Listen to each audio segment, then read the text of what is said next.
It's great to meet you, and I want to begin our conversation with surviving the last 3.5 years or so. How did you get through the pandemic, and how did it change you?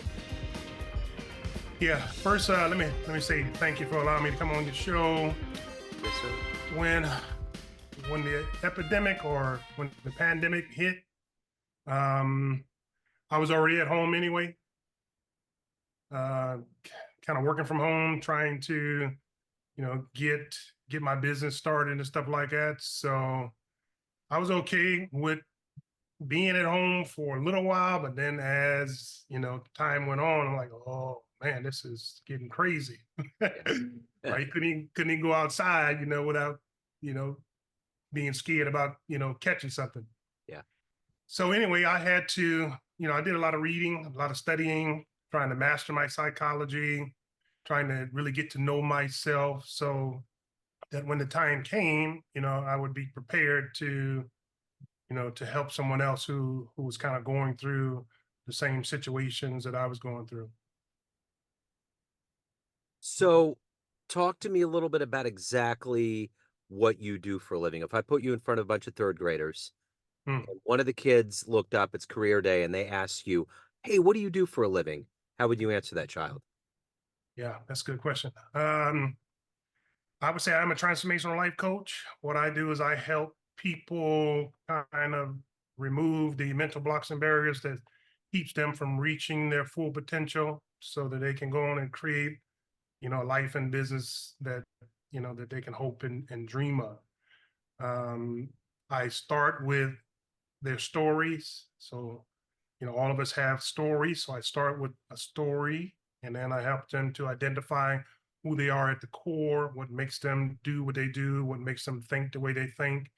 And then from there, right, there are lessons in all of our stories, right? We all are the totality of all of our life experiences. And then once you find that core, then I help them create a vision for the life that they want to live. So, what did you want to be in the third grade? What was your dream? In the third grade, I probably I know I was thinking about helping people because by nature, I'm a psychoanalytic thinker by nature. So I was always helping people.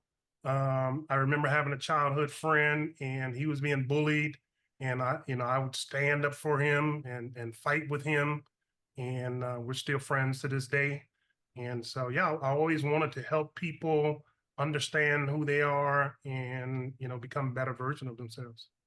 So, are you from the Carolinas? Is that where you're born and raised?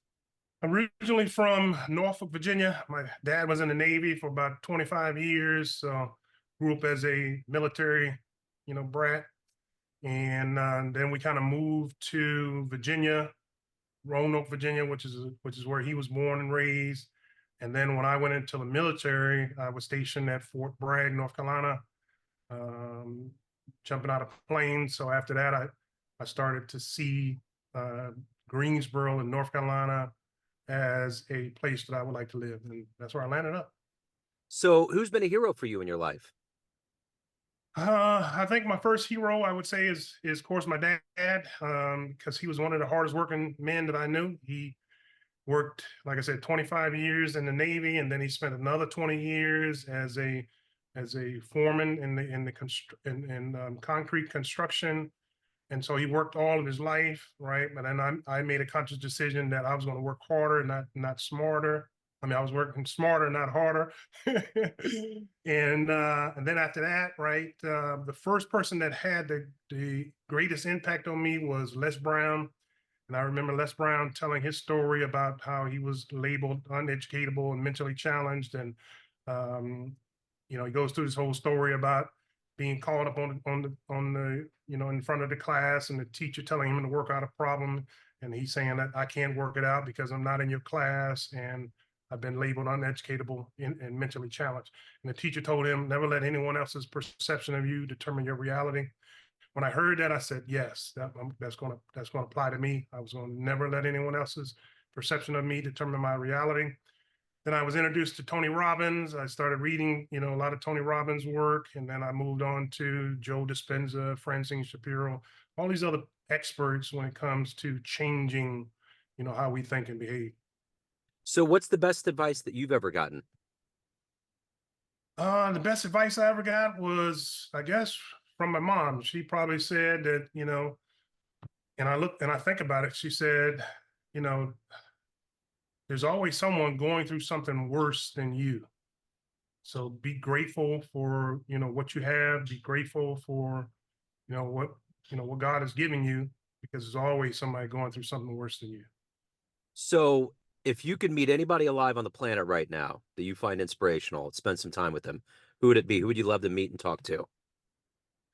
I'd love to meet Les Brown, Tony Robbins, and Eric Thomas. These are my three guys that I go to when it comes to personal development. And I would probably ask him more questions. I would also like to collaborate with him, on creating something that could benefit more people. So what is the motivation for you every day? Every day you wake up, you have this fire to help people, to evolve and become better yourself. What is that motivation for you? I think that boils down to one, leaving a legacy for and grandchildren. Two, it boils down to having a purpose and being able to show up and show out and to help other people who are struggling, with the same mental challenges or same mental blocks and barriers or anything else that's standing in their way. And so every day I wake up, seeking to be of service to others. So specifically as a coach, what's been your best success story? One that always puts a smile on your face? I've got a lot, but recently I was working with this one woman, and of course she had, you know, learned behavior. It's called learned behavior in psychology. Learned helplessness too. So I had to actually help her to, you know, create a new personality for herself. And that's what I specialize in doing, helping people to create a new personality, because a lot of us are living out of a trauma, and so we continue to live out that trauma, and a lot of people don't know that, hey, you can change that and create a new personality, and then begin to create from a more dominant and empowering state of being. And so yeah, I helped her do that, and now she's putting her work out. She's working the process, and yeah, I'm proud of that. So, what's the common thread with everybody that comes to you? What's the one thing that you immediately see, but most people don't see that they need to change? That's a good question. um I would say that, and I learned this a long time ago, that there are two people or two states of mind that people are in. One is something happened in their life a long time ago, either whether in childhood or even in teenhood or even in adulthood, but something happened that caused them to look at themselves different and to have a different identity or different perspective about themselves, right? And so Maxwell Maltz calls it, the identity issue, right? And so they're either living out of someone else's expectations or someone else's imprinting on them, and then their life has become a self-fulfilling prophecy based on that imprinting, or they've chose to disprove what someone else said, and they've gone on to create a life and business, right? They've gone on to be successful, but there's still something missing. They still feel like that they should be doing more, that they don't know their passion and purpose. And the reason why is because they haven't decided to create a life based on their true authentic self, right? They've created a life that's just trying to disprove what someone else said, but they haven't created a life based on who they truly are at the core. And so I kind of look at people in those two ways, and I said, okay, what life are you living? Are you living a self-fulfilling prophecy, or are you living out of someone else's dream and then you still feeling incomplete? And how do we help you create something that you can, build from your own?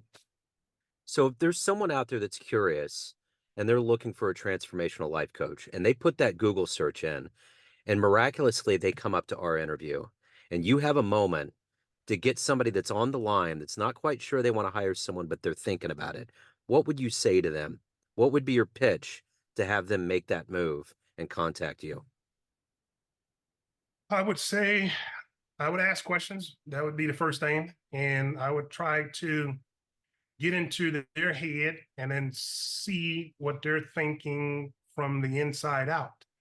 And then as I begin to analyze, who they are and how they see themselves, then I could tell them, hey, I could help you to, become the person that you need to be. But of course, you got to trust the process. And like I said, I would just have to analyze where they're at. And then I would have to say, okay, this is what's holding you back. I can see it. And then this is how I can help you. So let's get started. I mean, Yeah. So let's say you have a dream tonight. You run into the 18-year-old version of you, senior in high school. You can give that young version of you a piece of advice based on the life you've led, the wisdom you've gained. What advice would you impart on that young version of you?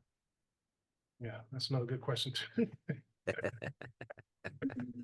I would say keep learning, keep growing. You're going to go through some trials and tribulations in life. You're going to make some choices and decisions that you wish you wouldn't have made, but you can't go back. You can't have a do-over. So all you can do is keep moving forward, keep pushing yourself, keep stepping out of your comfort zone, keep growing, keep learning, keep doing what it is that you're called to do. Because right, there's no one on this planet that's on this planet by happenstance. You're here with a purpose, and once you understand what that purpose is, then go all in, and then just keep living. So, of all the things that you've done and become and evolved into your life, what are you the proudest of? Um, I would say that jumping out of planes was one of them. I definitely overcame that fear jumping out of planes. I would say the other one is developing my psychology, really beginning to understand who I was and understand, what it is that made me who I am, and developing that, growing that. And then I would say the other thing is just being able to have an impact on others, being able to help them to see their potential, and then helping them to create the reality they want to create. So, Gerard, everyone out there there's all these pockets of people in your life, family, friends, clients, colleagues, but you ultimately run the show. What's your perception of you? Who do you think you are? Hmm. Whew, another good question. This is the therapy part. I know I'm getting coach over here. I would say that I am a lifelong learner. I would say that I am constantly trying to step out of my own doubts, fears, and limiting beliefs. I'm constantly trying to reinvent myself, constantly trying to self-improve, becoming more self-aware of what I'm doing and who I'm affecting with my speech and just how I show up, because you know we judge people based on how they look, but then also how they show up and what impact they have on our life. And so my goal, my purpose is to have an impact on the people that I reach and that I touch with the power of my words and my stories. So yeah, I would say I'm a lifelong learner and constantly growing, constantly trying to self-improve and become self-aware. All right, we'll tone down. We'll leave on a good note here. We'll tone down the heavy, and we're going to get into if a time machine pulled up in front of your house when we got off this Zoom call, and you could go back in history and see one event with your own eyes. Where are you going? Woo! I would um I would go back to a conversation I had with my mom when I was 10 years old, because she said something that had an imprinting on me, and I didn't realize until later on that imprinting, right, caused me to have a self-fulfilling prophecy. And so I would go back to that moment, and I would tell her to watch, what you say, and watch how you say it, because you never know the impact it's going to have on the child. Wow, that's a great answer, man. So anyone out there that wants to reach out to you, have a consultation, hire you, learn more about you, where can they go? You can go to gerardgrogans.com. They can meet me on Facebook. I'm at Gerard Grogans on Facebook. I'm still in the process of getting my website the way I want it, but they can still go there, learn, a little bit more about me, to see if they can know, like, and trust me, book a call with me, and then we can kind of go from there. I mean, I know I can help some people, and that's my passion, that's my purpose. So that's what I'm here to do. Yes, sir. Gerard, this has been wonderful. Thank you, sir, for your story. Thank you for being open and engaging. I really appreciate it. I appreciate it too, buddy. Thank you. Have a good weekend.